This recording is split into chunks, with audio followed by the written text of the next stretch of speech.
प्रिय छात्रों, आपका हमारे YouTube channel Amarnath Mishra online GS classes पर स्वागत है। आज हम आपको एंसेंट इंडिया समाप्त करने के बाद पूर्व मध्यकाल के बारे में कुछ महत्वपूर्ण चीज़ें बताएंगे। जैसा कि हमने इसके पहले वाले क्लास में हर्षवर्धन पढ़ाते समय आपको बताया था कि महाराज हर्षवर्धन की 647 में मृत्यु के बाद भारत में राजपूत युग की शुरुआत होती है।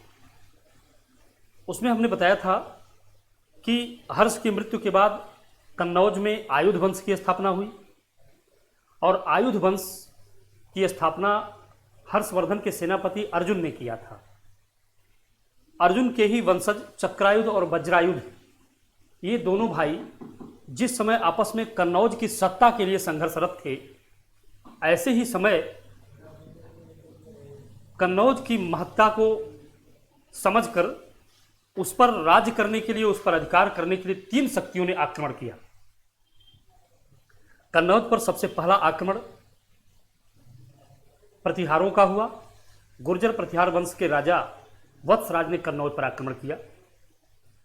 उन्होंने उसको जीत लिया और उसके राजा इंद्रायुध को परास्त कर अपने समर्थित राजा चक्रायुध को शासन में बिठाया और कन्नौज को अपने संरक्षण में ले लिया। लेकिन इसको बंगाल के पाल वंशीय राजा धर्मपाल सहन न कर सके और धर्मपाल ने कन्नौज पर आक्रमण करने के लिए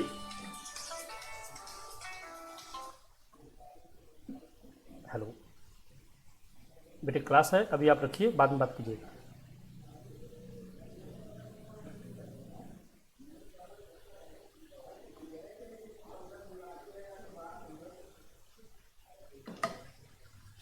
हाँ, तो मैं बता रहा था कि बंगाल के पाल वंशीय राजा धर्मपाल ने कन्नौज पर आक्रमण करने के लिए कदम आगे बढ़ाया। इस कारण वत्सराज से और धर्मपाल से कहीं प्रयाग के समीप भयंकर युद्ध हुआ। इस युद्ध में वत्सराज का पलड़ा अवश्य ही भारी था, लेकिन पहली बार दक्षिण भारत के राष्ट्रकूट शक्ति के राजा ध्रुव धारावर्ष ने उत्तर भारत पर हमला किया। उन्होंने प्रतिहार राजा वत्सराज और पाल राजा धर्मपाल दोनों लोगों को परास्त कर दिया। उत्तर की दोनों शक्तियों को परास्त किया, लेकिन कन्नौज को अपने संरक्षण में लेने से पहले ही उन्हें पता चला कि उनके राज्य में विद्रोह हो गया है और वे उत्तर भारत में अधिक समय तक टिक नहीं पाए और वे दक्षिण भारत वापस लौट गए। इतिहासकारों ने लिखा है कि यह पहली घटना थी जब किसी दक्षिण भारतीय राजा ने उत्तर भारत की राजनीति में हस्तक्षेप किया, उत्तर भारतीय राजाओं को परास्त किया और उत्तर भारत का विजय किया। ये पहली घटना थी। किंतु अपनी परिस्थितियों बस ध्रुव यहाँ पर रुक नहीं पाए, उन्हें वापस जाना पड़ा। इस कारण से कन्नौज की प्राप्ति के लिए जो ये त्रिपक्षीय संघर्ष हुआ, यानी प्रतिहार, बंगाल के पाल और दक्षिण के राष्ट्रकूट, तीनों शक्तियों के संघर्ष को इतिहासकारों ने त्रिपक्षीय संघर्ष लिखा है। कन्नौज के लिए त्रिपक्षीय संघर्ष, ये त्रिपक्षीय संघर्ष पिछले क्लास में मैंने बताया होगा कि लगभग 200 वर्ष तक चला। त्रिपक्षीय संघर्ष की शुरुआत प्रतिहार राजा वत्सराज ने की थी और 200 वर्षों बाद प्रतिहारों ने ही इस संघर्ष में विजय पाई। प्रतिहार राजा मिहिर भोज ने अंततः कृष्ण द्वितीय को परास्त करके कन्नौज पर पूरी तरह से अधिकार कर लिया। इस प्रकार प्रतिहार राजा ही कन्नौज को प्राप्त करने में सफल रहे। ये रहा कन्नौज की प्राप्ति हेतु त्रिपक्षीय संघर्ष, जो मुझे आज आपको बताना था। आई थिंक आपने समझ लिया होगा शिवम सर। त्रिपक्षीय संघर्ष कन्नौज के लिए, इसकी शुरुआत होती है हर्ष की मृत्यु के बाद। हर्षवर्धन की मृत्यु हो जाती है तो उनके सेनापति को कन्नौज का राज्य मिल जाता है और सेनापति का नाम था अर्जुन और अर्जुन आयुध वंशीय क्षत्रिय थे। आयुध का मतलब ही होता है हथियार, हथियार वंश था उनका। और अर्जुन के बाद उनके वंशजों में उत्तराधिकार का संघर्ष हुआ और जो दोनों राजकुमार लड़ाई कर रहे थे उनका नाम था चक्रायुध और इंद्रायुध। ये दोनों भाई लड़ रहे थे। दोनों भाइयों के लड़ाई के समय ही इस कन्नौज पर अधिकार करने के लिए तीन शक्तियों ने तीन तरफ से हमला किया। पहली शक्ति जो उज्जैन से थी उनका नाम था गुर्जर प्रतिहार राजा वत्सराज। गुर्जर प्रतिहार वंश था, राजा का नाम था वत्सराज। उन्होंने कन्नौज पर आक्रमण किया और दोनों भाइयों को परास्त कर दिया, अधिकार कर लिया कन्नौज पर। लेकिन ऐसे में इसमें हस्तक्षेप किया पाल वंश के राजा धर्मपाल ने। वो बंगाल के राजा थे धर्मपाल, और वत्सराज में अभी प्रयाग के समीप युद्ध चल ही रहा था कि राष्ट्रकूट राजा ध्रुव धारावर्ष ने इस दोनों राजाओं पर हमला करके दोनों राजाओं को बारी बारी से हरा दिया। और लेकिन अपनी परिस्थितियों बस यहाँ रुक नहीं पाए, दक्षिण भारत लौट गए। यही कन्नौज का त्रिपक्षीय संघर्ष है। ठीक, कितने साल तक चला था? 200 वर्षों तक। त्रिपक्षीय संघर्ष की शुरुआत प्रतिहार राजाओं ने किया और विजय भी अंततः इन्हीं राजाओं ने, इन्हीं वंश के राजाओं ने, यानी इस वंश के राजा मिहिर भोज ने। यहीं से आगे शुरुआत होती है छोटे छोटे राजाओं की, यानी इसी के बाद से हर्षवर्धन के समय भारत दो भागों में बटा। बताया था ना हमने कि चंद्रगुप्त मौर्य और महाराज समुद्रगुप्त, चंद्रगुप्त विक्रमादित्य, इनके समय भारत यूनाइट था। लेकिन हर्ष के समय भारत दो भागों में बट गया। हर्ष पूरे भारत को नहीं जीत पाए, उत्तर भारत के राजा थे वो। दक्षिण भारत में पुलकेशिन द्वितीय उनके विजय अभियान को रोक दिया, तो दक्षिण भारत का राजा वो हो गया, यही ना। लेकिन हर्ष की मृत्यु के बाद एक बार गुर्जर प्रतिहार वंश के लोगों ने राज्य को संभाला, उत्तर भारत को संभाला कुछ समय तक। लेकिन उनकी सत्ता कमजोर पड़ने के बाद, यानी कहिए हर्ष की मृत्यु के बाद, भारतवर्ष अनेक छोटे छोटे टुकड़ों में बट गया। और छोटे छोटे टुकड़ों पर राज करने वाले शासकों का इतिहास में उनको राजपूत कहा जाता है। राजपूत काल इसके बाद पढ़ाया जाए। तो राजपूत काल में भारत बहुत छोटे छोटे भागों में बट गया। लोग छोटे छोटे भागों पर शासन करते थे। इसी कारण से विदेशी आक्रांताओं को भारत पर अधिकार करने में सफलता मिली। जब यूनाइट भारत था तो चाहे यूनानी, चाहे शक, चाहे पहलव, हुण, कोई भारत को जीत नहीं पाया। लेकिन छोटा छोटा जब राज्य हो गया तो आखिरकार तुर्कों ने भारत को बड़े आसानी से विजित कर लिया, जीत लिया। और राजपूत राजा इस तुर्कों की विजय अभियान को रोक नहीं पाए। ठीक, मैं हेडिंग डाल देता हूं, कन्नौज के लिए त्रिपक्षीय संघर्ष।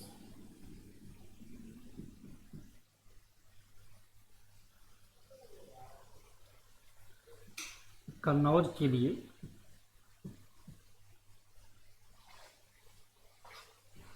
त्रिपक्षीय संघर्ष।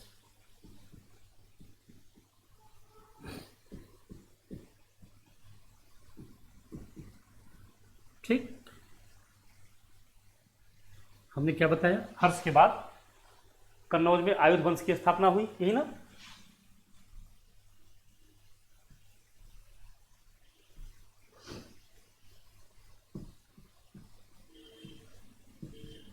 हर्षवर्धन की मृत्यु के बाद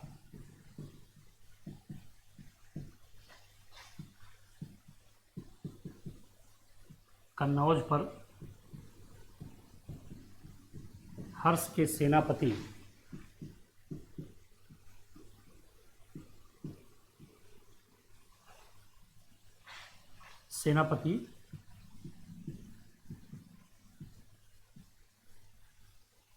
अर्जुन ने अधिकार कर लिया।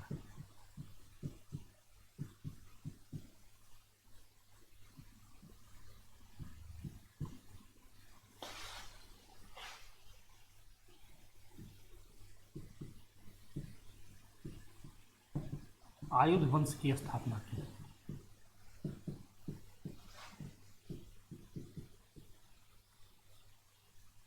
ठीक,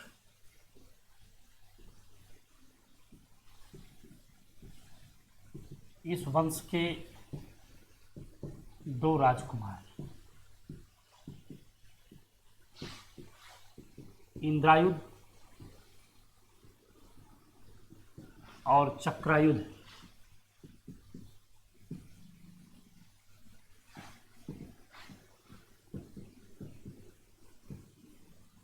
के आपसी संघर्ष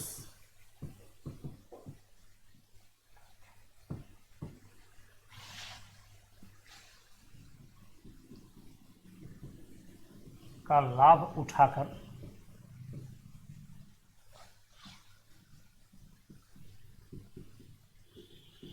तीन शक्तियों ने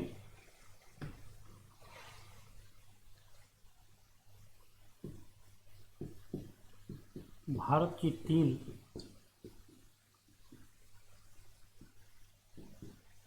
शक्तियों ने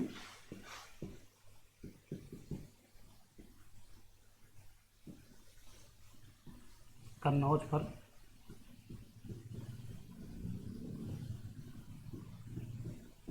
अधिकार करने का प्रयास किया।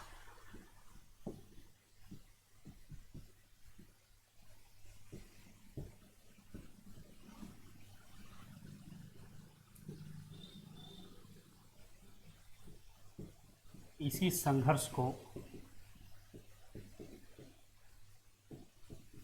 त्रिपक्षीय संघर्ष कहते हैं।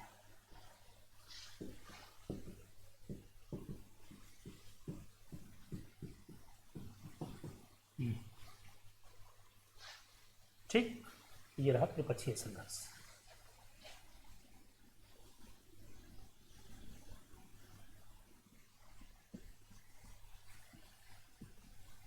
त्रिपक्षीय संघर्ष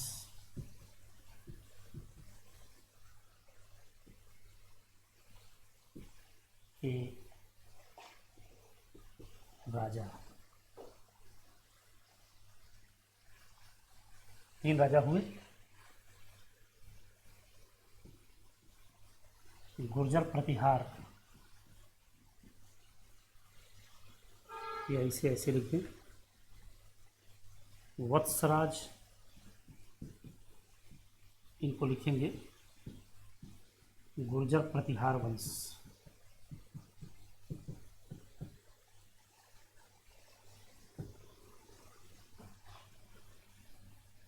इसके बाद इधर लिखेंगे धर्मपाल, पाल वंश, बंगाल।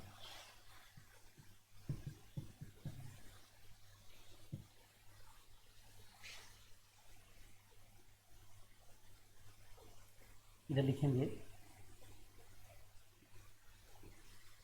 ध्रुव, धारावर्ष इनकी उपाधि थी। ये राष्ट्रकूट,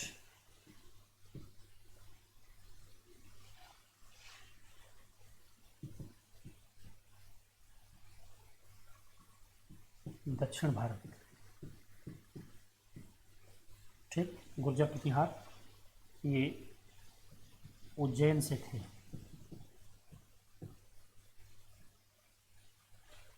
तीन से। ठीक, संघर्ष की शुरुआत इन्होंने किया, यही ना, इन्होंने संघर्ष की शुरुआत किया। यहां लिखेंगे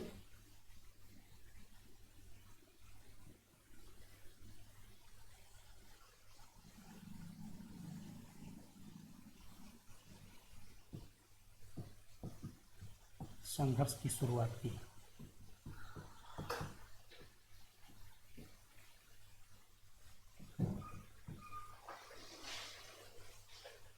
संघर्ष की शुरुआत नीचे आप लिखेंगे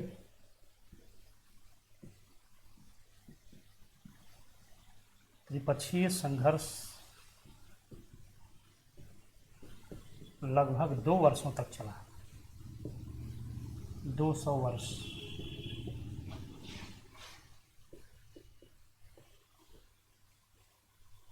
कितना? 200 साल। 200 साल तक लड़ाई होती रही।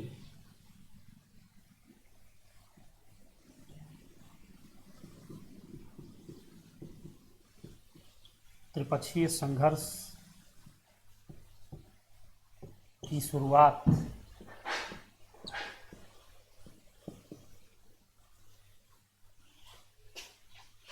प्रतिहारों ने की थी।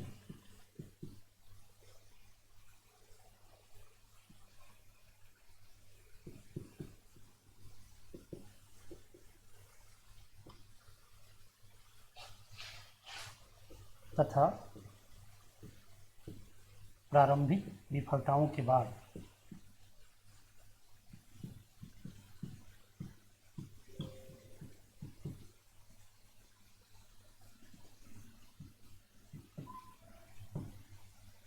असफलताओं के बाद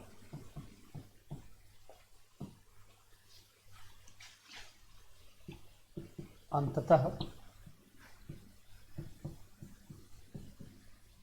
प्रतिहार राजा ही विजयी हुए।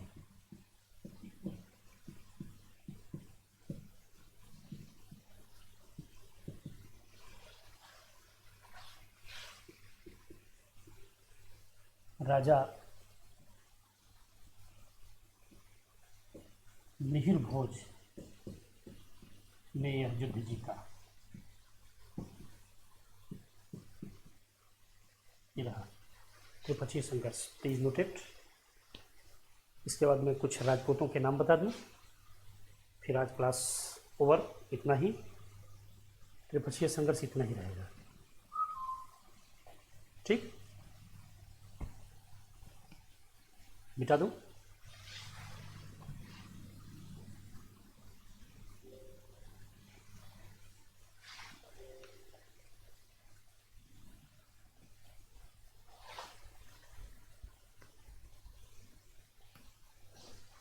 त्रिपक्षीय संघर्ष में आगे आता है राजपूत काल।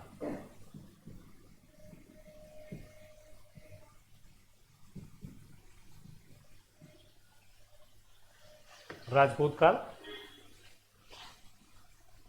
आप इसमें लिख सकते हैं, हर्ष की मृत्यु के बाद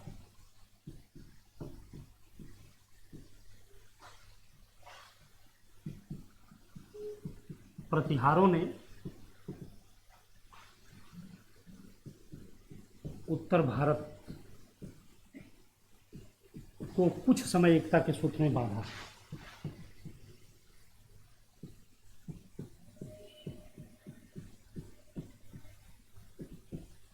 एकता के सूत्र में बांधे रखा, किंतु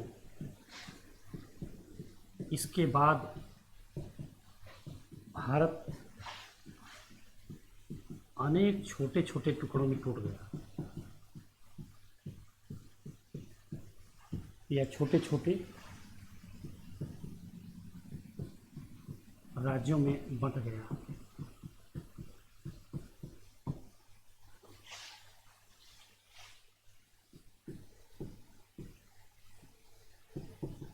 इन छोटे छोटे राज्यों के राजा स्वयं को राजपूत कहते थे।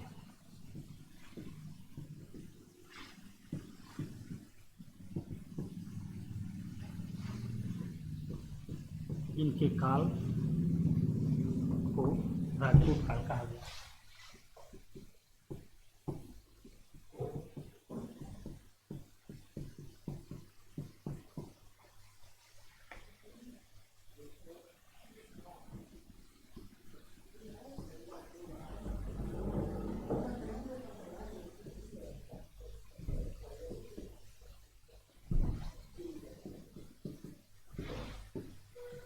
अग्निकुल सिद्धांत के राजपूतों में यह बताया जाता है कि वशिष्ठ ने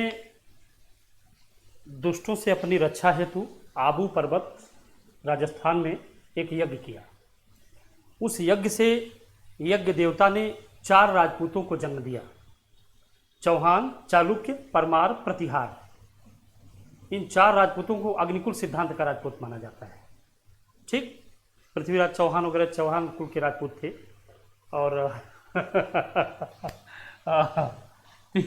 राजपूत इनको लिख दीजिए, चौहान, चालुक्य, परमार और प्रतिहार। प्रतिहारों के बारे में अभी थोड़ी देर पहले आपने जाना ही, ठीक।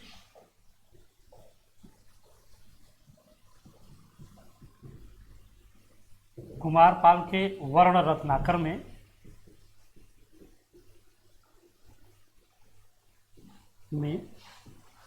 36 राजपूत कुलों की चर्चा है।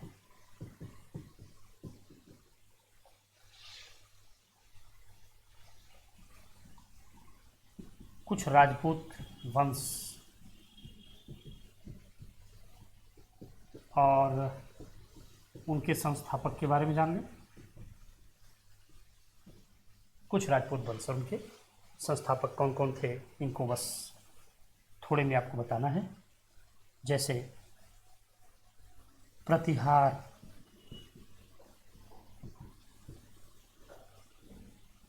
प्रतिहार वंश, हरिश्चंद्र।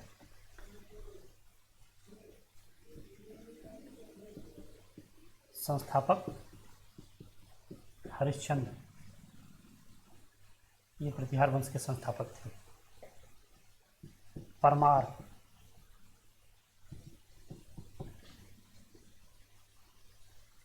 श्रीहर्ष या सीयक, गहड़वाल, चंद्रदेव,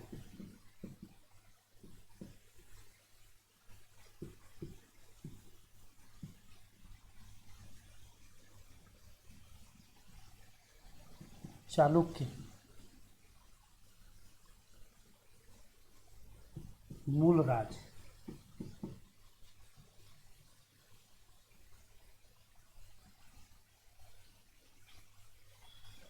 चौहान,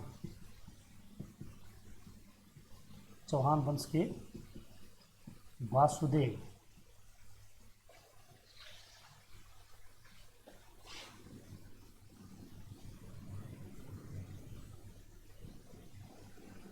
प्रतिहार, परमार, चौहान, चालुक्य, गहड़वाल। इसी तरह आगे के कुछ राजा भी हैं, जैसे चंदेल, नन्नुक,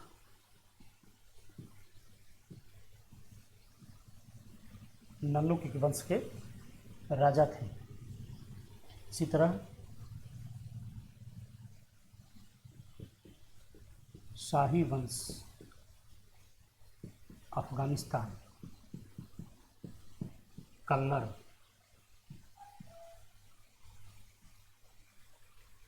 यहाँ के कल्लर। इसी तरह कश्मीर, कश्मीर में कारकोट वंश, इसके दुर्लभ वर्धन, कारकोट वंश के राजा थे। इसके बाद फिर कश्मीर में एक वंश और है, इस वंश का नाम है उत्पल वंश। इनके अवंती वर्मन, अवंती वर्मन। इसी में एक लोहार वंश है। लोहार और लुहार में अंतर है। लुहार मतलब जो लोहे के काम करने वाले लुहार होते हैं, ब्लैक स्मिथ।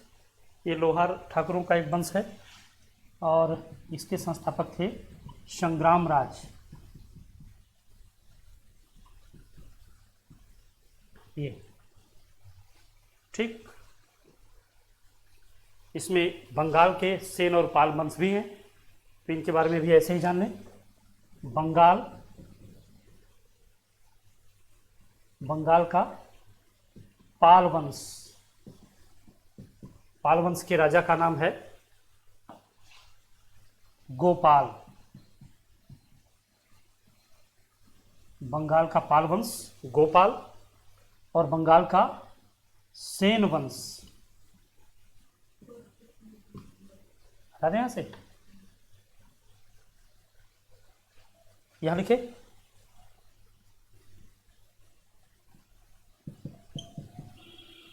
बंगाल का सेन वंश, ये हैं इसके संस्थापक विजय सेन। सेन वंश के संस्थापक विजय सेन थे। ये आपके सामने राजा हैं जिनके बारे में आपने राजपूत काल के बारे में जाना। शनै शनै थोड़े थोड़े विषयों के साथ ही आपको बताए जाएंगे। ऐसे जान लीजिए, संस्थापक हरिश्चंद्र, इस वंश के प्रतिहार वंश, प्रतिहार वंश के अंतिम राजा का नाम था यशपाल, यशपाल। इसी तरह से परमार वंश के जो श्रीहर्ष थे, सीयक, इसके सबसे अंतिम राजा थे महाराज भोज, वही भोजवा और गंगू तेली वाली हाल। कहाँ राजा भोज, कहाँ गंगू तेली। गढ़वाल वंश, चंद्रदेव, इस वंश के अंतिम राजा का नाम था जयचंद्र। चालुक्य वंश के मूल राज अंतिम राजा भीम द्वितीय, जिन्होंने मोहम्मद गोरी की सेना को बुरी तरह हरा दिया था। चौहान वंश के प्रारंभिक राजा वासुदेव, और वासुदेव के अंतिम वंशज पृथ्वीराज तृतीय या पृथ्वीराज चौहान राय पिथौरा। इसी तरह से इधर चंदेल नन्नुक इस वंश के अंतिम राजा थे परमर्दी देव। इधर शाही वंश कल्लर अंतिम राजा त्रिलोचन पाल। कश्मीर का कारकोट वंश ये अंत में जाकर के ये अंतिम राजा होते हैं। संग्राम राज के बाद अंत में ये इतिहास खामोश हो जाता है। गोपाल के पाल वंश इधर, इसमें धर्मपाल, और अंतिम में जाकर के महीपाल के समय राजेंद्र चोल ने भारी क्षति पहुंचाई दक्षिण भारत से। और बंगाल का सेन वंश विजय सेन, इस वंश के अंतिम राजा लक्ष्मण सेन सिंह सितारे हिंद होते हैं, जिनके राज्य पर बख्तियार खिलजी ने जाकर आक्रमण करके इन्हें जीत लिया और बंगाल में यहीं से मुस्लिम राजवंश की स्थापना पड़ी। डियर स्टूडेंट, आज हम आपको इतना ही इसमें पढ़ा सकेंगे। इसके बाद हम ये जो आपको राजवंशों की स्थापना बताए, इनके बारे में थोड़ा थोड़ा बताते हुए उसके बाद दक्षिण भारत के कुछ राजवंशों के बारे में बताएंगे, और उसके बाद फिर भारत पर तुर्क आक्रमण, अरब आक्रमण, यहाँ से आपके मेन मेडुल इंडिया की शुरुआत हो जाएगी। आज बस इतना ही। हमारे इस पढ़ाई गई चीज़ों को ध्यान से पढ़ें, इसे लाइक और सब्सक्राइब भी करें ताकि हमारा मनोबल बढ़े। आज इतना ही। Thank you class.